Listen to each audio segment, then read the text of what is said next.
여러분 안녕하십니까? 탐나는 주식 2PM 김영봉입니다. 탐나는 주식 2PM 안신혜입니다. 신앵커 요즘에 제가 이제 집에서 열심히 육아를 하고 있잖아요. 네. 아이를 키우다 보면 요즘에 느끼는 게 세상이 너무 험합니다.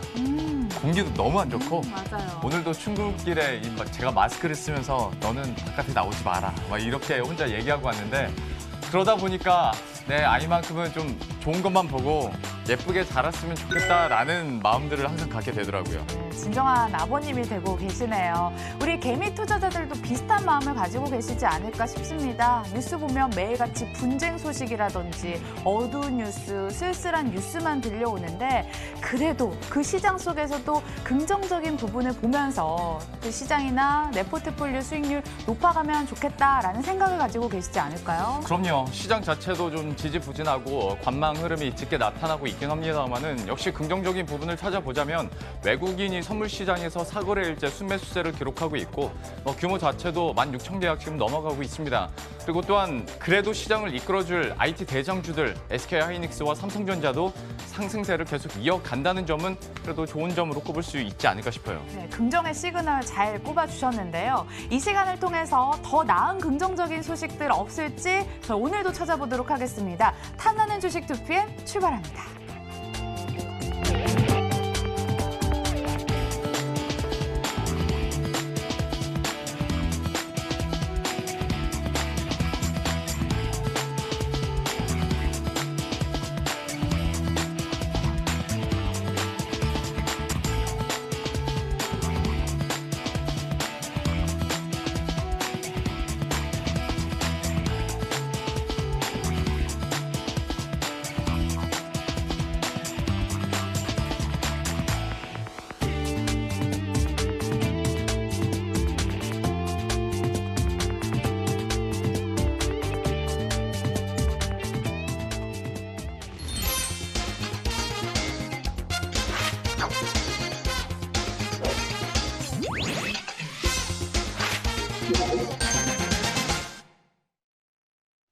예, 그럼 오늘도 시장에서 인기 있는 종목들 어떤 것들이 있는지 체크해보고 투자 전략 세워보도록 하겠습니다. 오늘은 코스파트너스의 송하늘 연구원과 함께합니다. 어서 오십시오. 안녕하세요. 네, 안녕하세요. 오늘 시장에서 검색이 많이 되고 또 인기 있는 종목들은 어떤 것들이 있는지 함께 살펴보고자 하는데 혹시 연구원님 흰색 종목 가운데서 좀 눈에 띄는 거 있으세요? 흰색 종목 가운데서는 아무래도 아시아나 IDT가 조금 최근에 이슈가 많았기 때문에 오르지 않았습니다. 뉴스가 있는 종목들 혹은 오늘 상장을 했달지 아니면 급등 급락하고 있는 종목들로 역시 오늘도 꾸려지는 인기 종목들인데요. 이 중에서 안신혜 앵커의 원픽은 어떤 게 선정됐을지 기대를 해보도록 하죠. 안신혜 앵커. 네, 쌀쌀한 날씨에 겨울철 수혜주가 꼽히고 있는 상황입니다. 겨울 의류 정말 비싸잖아요. 저도 이렇게 오늘 한번 입고 나와봤는데요. 마진이 높습니다. 그렇다 보니 겨울철은 이 의류업체들의 성수기로 꼽히는 상황이죠. 전망에도 파란불이 켜졌습니다만 관련 종목들의 주가는 차별화된 양상이 나타나고 있습니다. 오늘 의류주를 잘게 쪼가봤고요. 그 안에서 장점과 단점을 살펴보도록 하겠습니다. 자, 가장 먼저 남북경협 의류 주 신원과 좋은 사람들 살펴보도록 하겠습니다.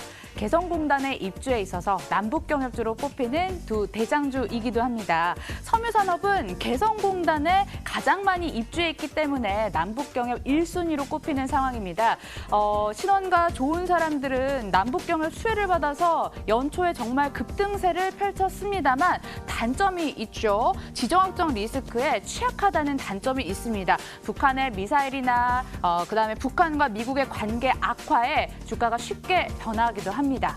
두 번째 종목도 살펴보도록 하겠습니다. OEM, ODM 업체인 한세실업과 영업무역이 준비가 돼 있습니다. 주가가 역시나 많이 내려온 상황이네요. 고점 대비해서 호실적에도 불구하고 주가에 별 반영이 되지 않고 있는 상황인데요. 외부 수주에 의존을 해서 그렇습니다. 대부분 OEM이나 ODM 업체들은 미국에 의존을 많이 하고 있는 상황인데 한세실업만 해도 90% 이상을 미국에 의존을 하고 있습니다. 그렇다 보니 미국의 경기 둔화 주가 조짐이 보이면 관련 종목들의 주가가 기지개를 펴지 못하는 상황입니다. 골드만삭스는 4분기에 미국의 성장률이 하향 조정됐고 미국과 중국의 무역 분쟁 악화로 인해서 경기 하방 압력은 내년까지 이어질 것으로 부정적으로 보고 있습니다. 따라서 호실적에도 주가가 반영되지 못하는 이유가 여기 있습니다. 다음 종목 보도록 하겠습니다. 디스커버리나 MLB 자체 기업을 보유하고 있는 FNF가 되겠는데요. FNF는 주가가 많이 올라왔네요. 고점 부근과 크게 차이가 나지 않은데 호실적도 장점이고 외국인의 수급이 호전을 보이고 있다는 것도 긍정적이지만 주가가 많이 올랐습니다. 지난달 12만 2,500원을 터치하고 고점보다 차이가 많이 나지 않은 상황이기 때문에 쉽사리 손이 안 가는 것도 사실입니다. 자, 이렇게 해서 의류주들 잘게 쪼개봤고 나름의 장단점을 살펴봤는데 과연 이 종목들 중에 여러분들의 선택은 어떤 종목입니까? 한 방이 있는 종목 아니면 호실적에도 저평가돼 있다는 평가를 받고 있는 OEM, ODM 업체 그것도 아니면 가는 말이 더 갈까요?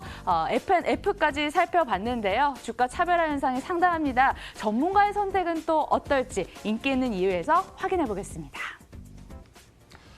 스튜디오가 조명 때문에 약간 따뜻한 편인데요. 그럼에도 롱패딩을 입고 또 의류주가 나왔다고 안신혜 앵커가 또 이렇게 브리핑을 롱패딩 입고 해줬습니다. 노구의 박수를 드리며 그 포인트를 잘 짚어준 것 같아요. 그러니까 둘 중 하나 아니겠습니까?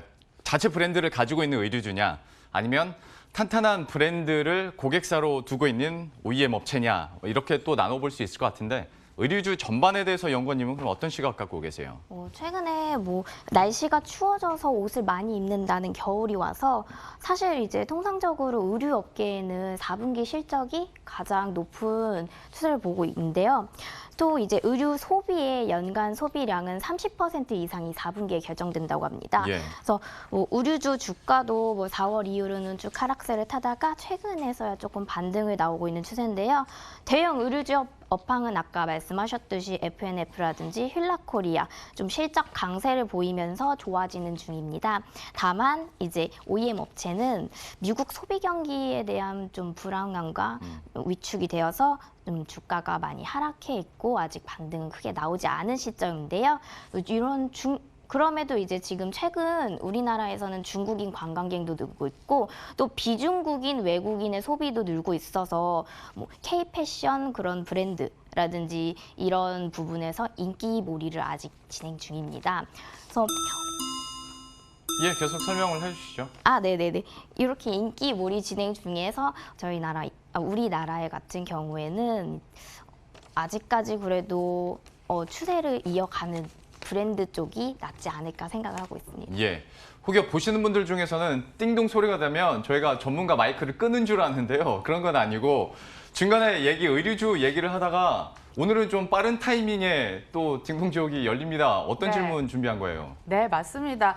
추세를 이어가고 있는 의류 브랜드 업체가 유망해 보인다? 그럼 전문가님의 선택은 왠지 FNF가 될 것 같습니다. 저도 리포트 준비하면서 왠지 FNF로 마음이 기울더라고요. 왜냐면 이 자체 브랜드를 갖고 있기 때문에 하락하더라도 다시 제자리 찾을 가능성이 높잖아요. 탑픽 FNF로 보십니까?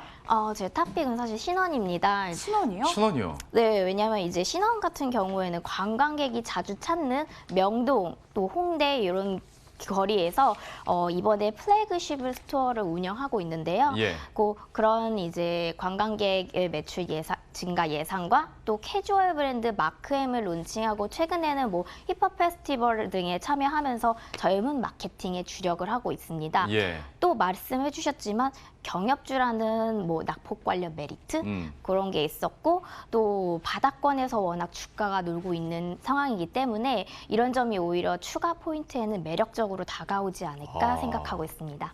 저는 좀 놀랐습니다. 신앵커도 약간 놀란 것 같은데. 네, 저도 되게 의외였어요. 그러니까 저도 어떤 루틴에 좀 젖어 있나라는 반성도 하게 되는데 아무래도 요즘 북한과의 어떤 분위기가 썩 좋진 않고 그다음에 개성공단 얘기도 안 나온 지 되게 오래돼가지고 신원이라고 하니까 좀 놀랍기도 한데 그러면 신원에 대해서 가격 전략, 이거 가격 전략 짜기도 쉽지 않을 것 같은데. 네, 의류주의 개별적인 실적 개선 외에도 뭐 주가가 움직일 가능성이라 본다면 역시 미국과 북한과의 관계성에서 찾아볼 수 있는데요. 네. 최근에 미중 무역 낙관론이 계속 지속되면서 미국과 북한과의 관계도 조만간에 활기를 띠지 않을까라고 생각을 하고 있습니다. 때문에 이제 목표가를 조금 짧게 제시해 본다면은 2,000원 정도 보고 있고요. 손절가 같은 경우에는 그럼에도 아직까지 완전한 한 방향으로 정해지지 않은 그런 경제 상황에 대비해서 짧게 1,820원으로 제시해드리겠습니다. 예, 목표 주가 2,000원, 손절가 1,820원 얘기해 주셨는데요.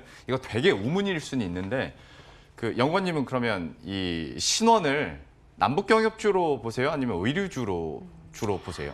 지금 상황에서는 사실 두 가지 다 엮여 있다고 보실 수는 있지만 네, 비중 측면에서. 비중 측면에서 봤을 때 조금 더 남북 경협주 쪽에 움직이고 있지 않을까 생각합니다. 뉴스에도 그러면 대비를 해야 될 것 같습니다. 뭐 관련 뉴스들은 계속 나오고 있기 때문에 주가에 대한 변동성은 어느 정도 우리가 감안을 하면서도 또 매력적으로 보도록 하겠습니다. 목표 주가 2,000원, 손절가 1,820원 다시 한번 정리를 해드리도록 하겠고요.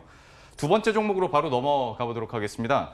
동양 P&F인데 사실 뭐 아람코 상장과 관련해서 그러니까 이 종목을 찾아보면 뉴스가 있긴 합니다. 그런데 정보 자체가 우리가 얻을 수 있는 게 너무 없더라고요. 증권사 리포트가 있는 것도 아니고 지금 뭐 이렇게 아람코와 관련된 뭐 수혜를 받아갈 수 있다라는 의견도 그 독립 리서치 업체에서 한번 추천을 한 정도인데 이 종목에 대해서 좀 어떤 포인트 갖고 계십니까? 아람코 상장 소식이 이슈가 된 만큼 요 수혜주를 찾는 사람들이 많이 늘어났을 것으로 예상하는데요. 예. 특히 이제 아람코 측에서 중동 탈석유 움직임이 본격화되면서 외부 사업에 눈을 돌리는 것 같습니다. 그래서 이때 좀 확인해 보셔야 되실 게 정유 석유화학 분야에 투자해서 원유에만 의존하던 이 사업 구조를 바꾸려던 시도에 대해서 우리가 주목을 해야 되는데요. 최근 사실 석유화학 업계에서는 미중 무역으로 인한 수출 감소 등 좀 불황을 겪고 있는 실상입니다. 예. 다만 그럼에도 국내 기업들 경우에는 NCC 공장 설비가 이루어지고 있는데요. 이 불황 이후에 실적 수주에 대한 기대감으로 인해 미리 투자 설비를 진행해야 된다는 것이 필수적인 의견입니다. 예. 화학사는 특히나 공장 설비가 굉장히 길게 진행되기 때문에 뭐 3년 정도 연단 단위로 진행되어서 미리 진행한다고 보시면 되겠습니다. 그래서 이 석유화학 및 정유 업체들의 설비 투자로 인해 동양 P&F가 좀 수혜를 볼 것이다라고 보는데요. 동양 P&F는 석유화학 산업 핵심 설비인 나프타 분해 공정에 사용되는 뉴매틱 이송 시스템 통칭 PCS를 보유하고 있습니다. 예. 근데 아직 뭐 설비 투자가 진행된 건 아닌 거고 그리고 또 얘기 나오면서 그러니까 뭔가 이상하다 싶으면 바로 딩동이 울립니다. 어떤 질문이에요? 아니 정유주 사실 손이 안 가는 건 사실이었잖아요. 뭐 감산 가능성도 있고 내년도 그렇게 밝은 시황 전망하는 전문가들이 없는 걸로 아는데 정유주 투자 수에 기대감이 있는 동양 P&F 이건 뭔가 좀 너무 성급한 것 같은데요. 어떻게 보세요? 사실 이제 말씀하신 것처럼 유가 하락 이슈에 좀 민감하기 때문에 네. 요 당장 추세가 살아있는 동양 P&F를 매수하시려면은 당장 지지 라인을 구치하는지가 가장 중요할 텐데요. 예. 이 사실 중동 석유화학 프로젝트 규모는 플랜트 프로젝트가 2021년까지 총 이제 약 220조 원에 달한다는 추산이 된 가운데 40%가 동양 P&F PCS 장비가 사용되는 NCC 분야로 파악이 되고 있습니다. 예. 그래서 전방 산업인 석유화학 업계의 투자 사이클 도래가 올 수 있기 때문에 2021년 정도까지는 매출 고성장세가 전망이 되고 있어서 목표가 1차 목표가로 지정해서 1,900원을 지지하는지 여부를 판단하신 후에 13,000원 정도의 목표가를 추가로 제시하고요. 또 손절가는 1만 원 정도 로 보고 추세가 무너지면 조금 오래 걸릴 수 있다고 판단하시는 게 중요할 것 같습니다. 1차 목표가 1,900원이라고 하셨죠? 네. 지금 1,900원인데요. 그러면 2차 목표가로 생각하면서 13,000원 가는 겁니까? 아무래도 이제 오늘 종가 라인까지 형성하는지 또 예. 내일은 또 어떻게 될지 주가가 많이 궁금하실 텐데 예. 그런 부분까지 포함해가지고 이제 이번 주 내로 19,900원 지지하는지 한번 보시는 게 좋을 것 같습니다. 알겠습니다. 이 1,900원 지금 현재 구간이 지지되는지 확인해 보자라고 얘기를 해주셨고요. 그리고 2차로 봤을 때는 목표 주가 13,000원 대신 손절가는 10,000원으로 또 저희가 가격 전략 정리를 해드릴 테니까요. 이 부분 참고하시면서 그 흐름들 끝까지 좀 지켜보시면 될 것 같습니다. 동양 P&F 살펴봤고 마지막으로 세미시스코 보도록 하겠습니다. 여기는 이제 소부장 강소기업과 관련해서 뉴스들이 좀 많이 나오다 보니까 다시 한번 좀 관심을 받았고 최근 들어서 좀 급등급락이나 변동성도 약간 좀 커진 종목이기도 한데 이 종목에 대한 포인트는 어디에 두고 계세요?